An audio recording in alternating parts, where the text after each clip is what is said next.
Hello children, welcome to असाई education.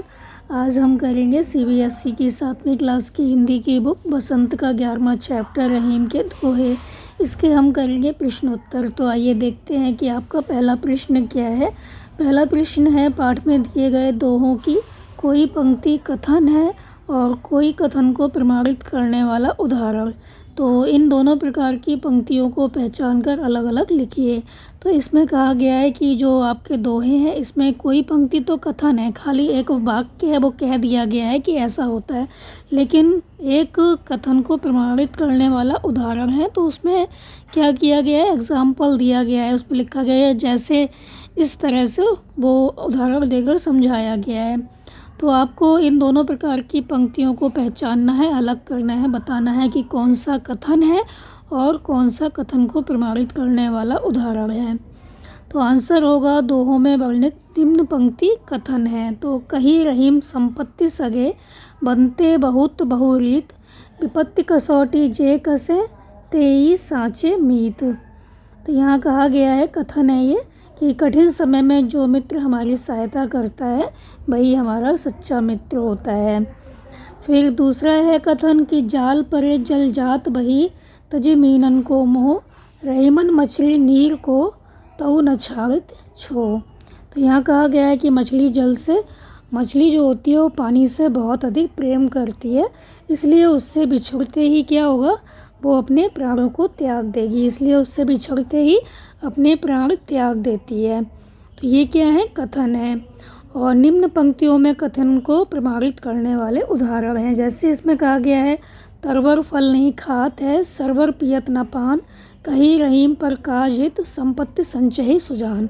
तो इसमें कहा गया है कि निस्वार्थ भावना से हमें दूसरों का हित करना चाहिए। दूसरों का हित करते समय हमारे अंदर स्वार्थ की भावना नहीं होनी चाहिए। तो यहाँ पर एग्जाम्पल दिया है, जैसे पेड़ जो होता है वो अपने फल नहीं खाते, और जो तालाब होते हैं, सरोवर होते हैं, वो अपना जल नहीं पीते, और जो सज्जन होते हैं वो अपना जो धन होता है वो दूसरों के लिए संचय करते हैं, इकट्ठा करते हैं। तो और सज्जन धन संचय अपने लिए नहीं करते बल्कि दूसरों के परोपकार के लिए करते हैं।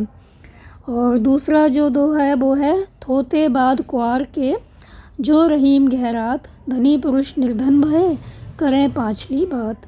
इसमें कहा गया है, कई लोग गरीब होने पर भी क्या होता है, दिखावे के लिए अपनी अमीरी की बातें करते रहते हैं। जैसे, तो एग्जाम्पल दिया, जैसे आश्विन के महीने में बादल जो हैं केवल गहराते हैं, मतलब घने घने बादल आएंगे लेकिन वो बरसते नहीं हैं। इसी तरह जो गरीब लोग होते हैं खाली दिखावा करते हैं, अमीरी की बातें करते हैं, लेकिन वो होते नहीं हैं।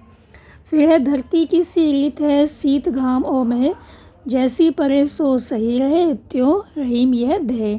तो यहाँ कहा गया है कि मनुष्य को सुख दुख समान रूप से सहने की शक्ति रखनी चाहिए। कैसे, तो एग्जाम्पल दिया गया, जैसे धरती सर्दी गर्मी और बारिश सभी मौसम समान रूप से सहती है, इसलिए जो मनुष्य हैं, इसी तरह जो मनुष्य हैं उनको भी सुख दुख समान रूप से सहने की शक्ति रखनी चाहिए। तो पहले के जो दोहे हमने बताए वो हैं कथन। फिर जो दोहे हैं ये 3, ये क्या हैं, इसमें एग्जाम्पल देके, उदाहरण देके बताया गया है। फिर आपका अगला प्रश्न है कि रहीम ने कुआर के मास में गरजने वाले बादलों की तुलना ऐसे निर्धन व्यक्तियों से क्यों की है जो पहले कभी धनी थे और बीती बातों को बताकर दूसरों को प्रभावित करना चाहते हैं। तो दोहे के आधार पर आप सावन के बरसने और गरजने वाले बादलों के विषय में क्या कहना चाहेंगे। तो आंसर होगा कि रहीम ने आश्विन मतलब कुआर के महीने में आसमान में छाने वाले बादलों की तुलना जो गरीब हो गए हैं, मतलब पहले वो अमीर थे लेकिन अब गरीब हो गए हैं, तो निर्धन हो गए हैं धनी व्यक्तियों से, इसलिए की है क्योंकि दोनों गरज कर रह जाते हैं, कुछ कर नहीं पाते। तो आश्विन महीने के उसमें क्या होता है, आश्विन महीने में आसमान में जो बादल छाते हैं वो खाली गरज गरज कर रह जाते हैं, बरसते नहीं हैं। तो आश्विन महीने में आसमान में छाने वाले बादलों की तुलना निर्धन हो गए धनी व्यक्तियों से इसलिए किए क्योंकि दोनों गरज कर रह जाते हैं, कुछ कर नहीं पाते और बादल बरस नहीं पाते, निर्धन व्यक्ति का धन लौट कर नहीं आता। तो जो अपने बीते हुए सुखी दिनों की बात करते रहते हैं, तो जो व्यक्ति पहले बहुत धनी था फिर गरीब हो गया, तो उसको अपनी जो बीती चीज़ें हैं वो याद आती हैं, उनकी बातें करता है, लेकिन वो कुछ कर नहीं सकता। तो जो अपने बीते हुए सुखी दिनों की बातें करते रहते हैं, उनकी बातें बेकार और वर्तमान परिस्थितियों में अर्थहीन होती हैं, तो उनकी बातों का कोई मतलब तो होता नहीं है। तो दोहे के आधार पर सावन के महीने में बरसने वाले बादल धनी तथा कुआर के जो बादल होते हैं गरजने वाले, वो निर्धन कहे जा सकते हैं। तो सावन में जो बरसते हैं बादल वो धनी होते हैं, क्योंकि वो बारिश करते हैं, सावन में बारिश होती है। लेकिन कुआर के महीने में क्या होता है, जो बादल आते हैं वो खाली गरज गरज कर रह जाते हैं, बरसते नहीं हैं। तो उसकी तुलना उन्होंने निर्धन से की है। तो जो कुआर के बादल होते हैं वो निर्धन कहे जा सकते हैं। फिर आपका अगला प्रश्न है कि नीचे दिए गए दोहों में बताई गई सच्चाइयों को यदि हम अपने जीवन में उतार लें तो उसके क्या लाभ होंगे, सोचिए और लिखिए। तो ये जो दोहे दिए गए हैं इनकी सच्चाइयों को अगर हम जीवन में उतार लें तो उससे क्या लाभ होगा, सोचिए और लिखिए। तो पहला है तरवर फल, तो ये पूरा दोहा है वो आप देख लेना उसमें। तो तरवर फल संचही सुजान, तो इस दोहे के माध्यम से जो कवि हैं वो बताना चाहते हैं, जो रहीम है वो बताना चाह रहे हैं, प्रयास कर रहे हैं कि जो वृक्ष होते हैं वो अपने फल नहीं खाते, और जो सरोवर होता है, तालाब होता है, वो अपना जल नहीं पीता।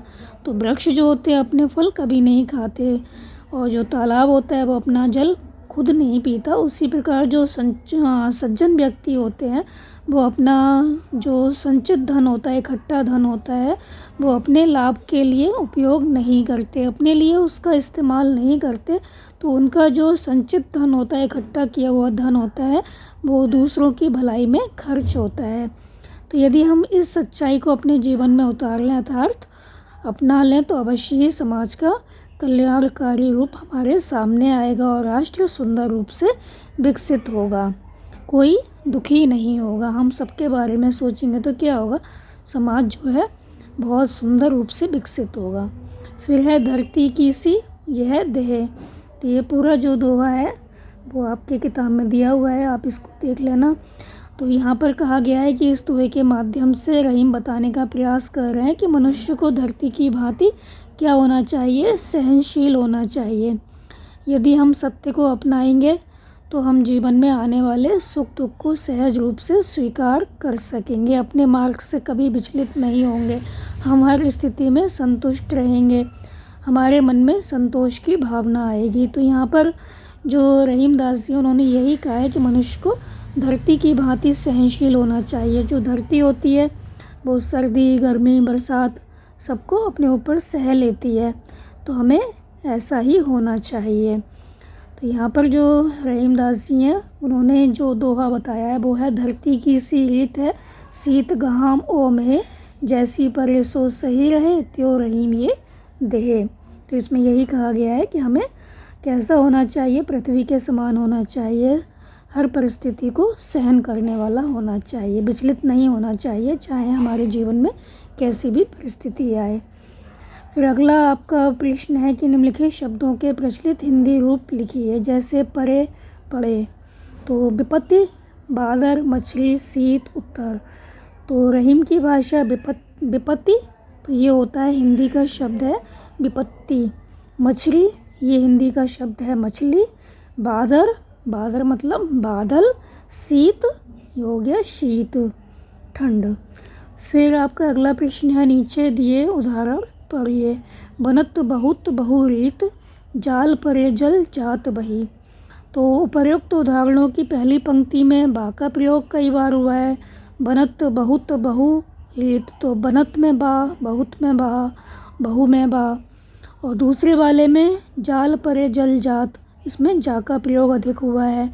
तो इस प्रकार बार बार एक ध्वनि के आने से भाषा की जो सुंदरता होती है वो बढ़ जाती है। तो वाक्य रचना की इस विशेषता के अन्य उदाहरण खोजकर लिखिए।